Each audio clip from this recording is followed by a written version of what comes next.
भोपाल से प्रस्तुत हैं प्रादेशिक समाचार। नमस्कार, समाचारों के साथ मैं जितेंद्र रघुवंशी। पहले मुख्य समाचार। प्रधानमंत्री नरेंद्र मोदी ने कहा कि बैंकों की वित्तीय स्थिति अब पहले से बेहतर है। संसद का शीतकालीन सत्र 29 नवंबर से 23 दिसंबर तक। खंडवा जिले के पर्यटक स्थल हनुवंतिया में जल महोत्सव आज से और कार्तिक पूर्णिमा और गुरु नानक जयंती आज। आंशिक चंद्र ग्रहण भी लगेगा। अब समाचार विस्तार से। प्रधानमंत्री नरेंद्र मोदी ने कहा है कि पिछले 6-7 वर्षों में सरकार के प्रयासों और समर्थन से बैंकिंग क्षेत्र आज मजबूत स्थिति में आ गया है।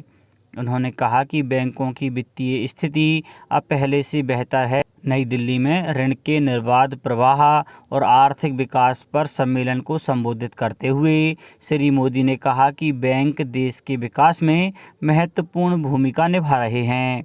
श्री मोदी ने इस बात को रेखांकित किया कि मौजूदा सरकार ने फंसे हुए ऋण के मुद्दे पर ध्यान दिया, बैंकों का पुनर्पूंजीकरण किया, उनकी ताकत बढ़ाई, आईबीसी जैसे सुधार किए, कानूनों में सुधार किया और ऋण वसूली न्यायाधिकरण को मजबूत किया। वहीं वर्चुअल माध्यम से फार्मास्यूटिकल क्षेत्र के पहले वैश्विक नवाचार शिखर सम्मेलन का उद्घाटन करते हुए प्रधानमंत्री ने एक ऐसा पारिस्थितिक तंत्र बनाने पर जोर दिया है जो भारत को दवाओं और चिकित्सा उपकरणों के क्षेत्र में अग्रणी बना सके।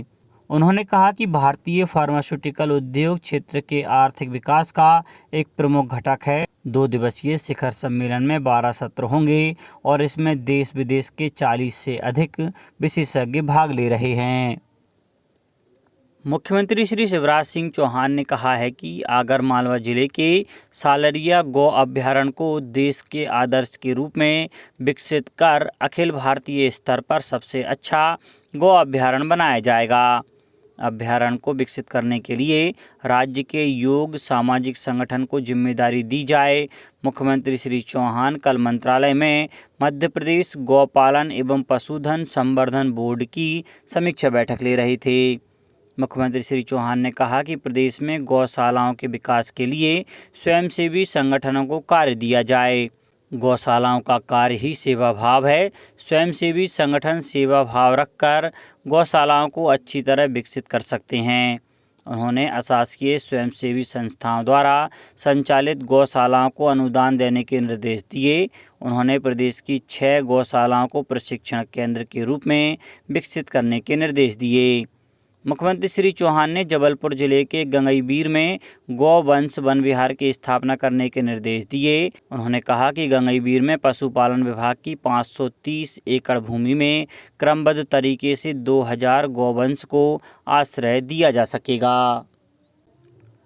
उच्चतम न्यायालय ने सीबीएसई और आईसीएसई की 10वीं और 12वीं की बोर्ड परीक्षाओं को हाइब्रिड मोड में कराने का आदेश देने की 6 छात्रों की याचिका को खारिज कर दिया है। न्यायमूर्ति एम खानविलकर और सीटी रवि कुमार की खंडपीठ ने कहा कि परीक्षाएं आरंभ हो चुकी हैं और इस समय उनमें हस्तक्षेप करने से व्यावहारिक कठिनाइयां आ सकती हैं। मौजूदा शैक्षणिक वर्ष के लिए कक्षा 10 की पहले सेमेस्टर की परीक्षाएं 16 नवंबर से शुरू हो चुकी हैं, जबकि कक्षा 12 की परीक्षाएं इस महीने की 22 तारीख से शुरू होनी हैं। ये दोनों ही परीक्षाएं अनिवार्य रूप से ऑफलाइन हो रही हैं। मुख्यमंत्री श्री शिवराज सिंह चौहान ने कहा है कि प्रदेश में कोरोना से जुड़े अनेक प्रतिबंध हटा दिए गए हैं। इसके बाद भी हम सभी को अभी भी पूरी सावधानियां बरतते हुए कोरोना अनुकूल व्यवहार पर ध्यान देना है। हर व्यक्ति को कोरोना से बचाव की वैक्सीन का दूसरा डोज अवश्य लगवाना है। दिसंबर माह तक दोनों डोज के वैक्सीनेशन की 100% उपलब्धि हासिल करना है। प्रदेश में अभी तक 92% लोगों ने वैक्सीन का प्रथम डोज और 50% ने द्वितीय डोज लगवाया है। वैक्सीनेशन महाअभियान को सफल बनाने के लिए सभी को जुटना है। इस महीने की 24 तारीख और आगामी 1 दिसंबर को वैक्सीन से शेष रह गए सभी लोग महाअभियान में टीकाकरण करवाकर स्वयं की सुरक्षा सुनिश्चित करें। मुख्यमंत्री श्री चौहान ने कल प्रदेशवासियों के नाम संदेश में कहा कि कोरोना नियंत्रण के लिए पूर्व में लागू किए गए प्रतिबंधों को 17 नवंबर 2021 से हटा दिया गया है। प्रतिबंधों से अनेक लोगों की आजीविका प्रभावित हो रही थी। संसद का शीतकालीन सत्र इस महीने की 29 तारीख से शुरू होगा और 23 दिसंबर तक चलेगा। लोकसभा सचिवालय ने एक बयान में कहा है कि 17वीं लोकसभा का 7वां सत्र 29 नवंबर से शुरू होने जा रहा है।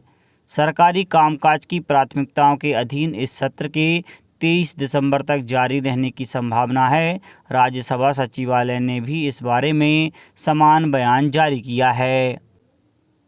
मुख्यमंत्री श्री शिवराज सिंह चौहान आज शाम को 4 बजे एम्स भोपाल के पास 8 मेट्रो रेलवे स्टेशनों का भूमि पूजन करेंगे।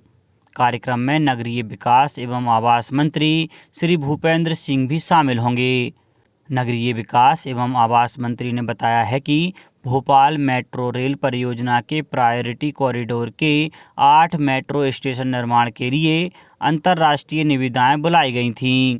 कुल 426 करोड़ 67 लाख रुपए की लागत से 8 मेट्रो स्टेशन बनाए जाएंगे। प्रायोरिटी कॉरिडोर की वायाडक्ट का कार्य लगभग 70% पूरा हो गया है। भोपाल मेट्रो रेल परियोजना में सुभाष नगर मेट्रो डिपो की डिजाइन बनाई जा चुकी है। जनवरी 2022 से इसका कार्य प्रारंभ हो जाएगा। भोपाल में एम्स से करौंद चौराहा तथा भदभदा चौराहे से रत्नागिरी तिराहे तक लगभग 30 किलोमीटर के 2 मेट्रो कॉरिडोर का निर्माण किया जा रहा है। प्रदेश के गोवा कहे जाने वाले खंडवा जिले के पर्यटक स्थल हनुवंतिया टापू पर 20 नवंबर से 20 जनवरी तक जल महोत्सव का आयोजन किया जा रहा है। जल महोत्सव के लिए पर्यटकों के आने का सिलसिला शुरू हो गया है। इस बार हनुवंतिया टापू में पर्यटकों के लिए कॉटेज, कैफ़े, गार्डन, क्रूज, नौका विहार सुविधा मौजूद है। यहाँ पर्यटकों के रुकने के लिए 105 खूबसूरत टेंट और लग्जरी कॉटेज तैयार किए गए हैं। यहाँ प्रतिदिन रंगारंग कार्यक्रम भी होंगे। वित्त, वाणिज्य कर, योजना, आर्थिक एवं सांख्यिकी मंत्री श्री जगदीश देवड़ा ने कल मंदसौर जिले के संजीत तहसील में 85 लाख रुपए से निर्मित उप तहसील कार्यालय भवन का लोकार्पण किया। मंत्री श्री देवड़ा ने गांव टकराबाद में 1,31,96,000 रुपए से निर्मित प्राथमिक स्वास्थ्य केंद्र का लोकार्पण भी किया। साथ ही मंत्री श्री देवड़ा ने गांव दौरवाड़ी में 3 करोड़ रुपए से निर्मित होने वाले गांव तालाब पिपलिया से संजित मार्ग का भूमि पूजन किया। मंत्री श्री देवड़ा ने ग्रामीणों को संबोधित करते हुए कहा कि उप तहसील कार्यालय भवन संजीत में आने वाले समय में बाउंड्री वॉल का निर्माण किया जाएगा। इस क्षेत्र को हमेशा से विकास की नई नई सौगात मिली है। एक समय था जब संजीत तक आने के लिए काफ़ी समस्या आती थी। अब संजीत तक आने के लिए बेहतरीन सड़क है। इस सड़क से आसपास के 80 गांव लाभान्वित हुए हैं। उन्होंने कहा कि संजीत क्षेत्र के विकास में कोई कसर नहीं छोड़ी जाएगी। प्रधानमंत्री स्वनिधि योजना में 101.60% उपलब्धि अर्जित कर मध्य प्रदेश देश में अव्वल है। केंद्रीय आवास और शहरी मंत्रालय द्वारा इस योजना में मध्य प्रदेश को वर्ष 2021-22 के लिए 4,05,000 पथ विक्रेताओं को लाभान्वित करने का लक्ष्य दिया गया था। लक्ष्य के विरुद्ध मध्य प्रदेश में 4,11,481 पथ विक्रेताओं को 10-10 हज़ार रुपये ब्याज रहित ऋण वितरित किया जा चुका है। नगरीय विकास एवं आवास मंत्री श्री भूपेंद्र सिंह ने कहा है कि मुख्यमंत्री श्री शिवराज सिंह चौहान के नेतृत्व में प्रधानमंत्री स्वनिधि योजना के प्रथम चरण के साथ ही द्वितीय चरण में भी मध्य प्रदेश नंबर 1 है। उन्होंने कहा है कि समय पर 10,000 रुपये का ऋण चुकाने वाले पथ विक्रेताओं को 20,000 और फिर 50,000 रुपये का ऋण स्वीकृत करने का प्रावधान योजना में है। आयुक्त नगरीय प्रशासन और विकास श्री निकुंज कुमार श्रीवास्तव ने बताया है कि प्रधानमंत्री स्वनिधि योजना के क्रियान्वयन में देश में तेलंगाना द्वितीय, उत्तर प्रदेश तृतीय, आंध्र प्रदेश चतुर्थ, कर्नाटक 5वीं और छत्तीसगढ़ 6वें स्थान पर है। आज कार्तिक पूर्णिमा और गुरु नानक जयंती है। कार्तिक महीने में 15वें चंद्र दिवस पर हिंदू, सिख और जैन समुदाय कार्तिक पूर्णिमा त्यौहार मनाते हैं। त्रिपुरी पूर्णिमा या त्रिपुरारी पूर्णिमा के नाम से जाने जाने वाले इस दिन को देव दिवाली भी कहा जाता है। इस बार कार्तिक पूर्णिमा पर चंद्र ग्रहण भी लग रहा है। इस चंद्र ग्रहण को सदी का सबसे बड़ा आंशिक चंद्र ग्रहण भी कहा जा रहा है। हालांकि इसका प्रभाव भारत पर नहीं पड़ रहा है। ग्रहण के भारत में असम और अरुणाचल प्रदेश जैसे क्षेत्रों में ही दिखाई देने की बात कही जा रही है। बैतूल में स्टाफ डैम में डूबने से एक साथ 4 बच्चों की मृत्यु हो गई। यह घटना जिला मुख्यालय से करीब 20 किलोमीटर दूर ग्राम अमागोहन में हुई। शाहपुर एसडीओपी महेंद्र सिंह मीणा ने बताया कि सभी बच्चे नहाते समय गहरे पानी में जाने से डूब गए। पुलिस ने रेस्क्यू कर 3 बच्चों के शव बाहर निकाल लिए हैं, जबकि चौथे बच्चे की तलाश की जा रही है। चारों बच्चे रिश्ते में भाई बहन थे।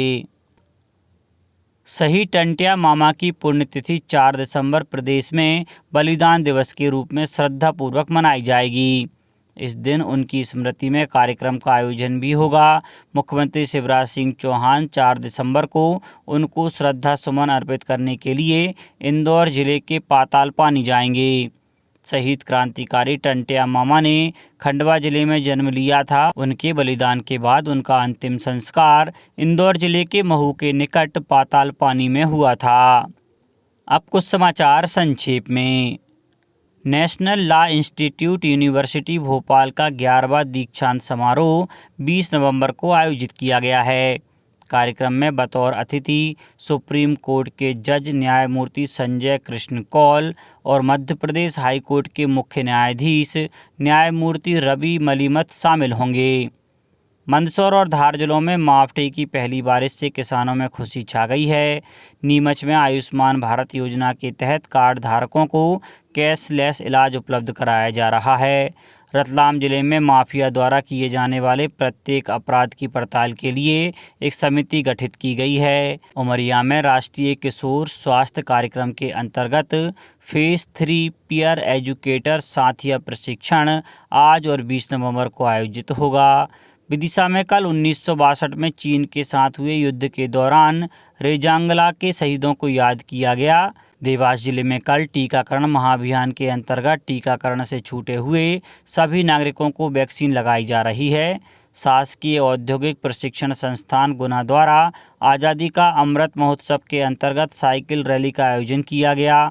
और शिवपुरी में खेलो इंडिया स्मॉल हॉकी सेंटर के लिए खिलाड़ियों का स्किल और फिजिकल टेस्ट 22 नवंबर को आयोजित किया जाएगा। अंत में मुख्य समाचार एक बार फिर। प्रधानमंत्री नरेंद्र मोदी ने कहा कि बैंकों की वित्तीय स्थिति अब पहले से बेहतर है। संसद का शीतकालीन सत्र 29 नवंबर से 23 दिसंबर तक। खंडवा जिले के पर्यटक स्थल हनुवंतिया में जल महोत्सव आज से। और कार्तिक पूर्णिमा और गुरु नानक जयंती आज आंशिक चंद्र ग्रहण भी लगेगा। इस बुलेटिन में इतना ही। घर पर रहिए, सुरक्षित रहिए और सुनते रहिए प्रादेशिक समाचार। नमस्कार।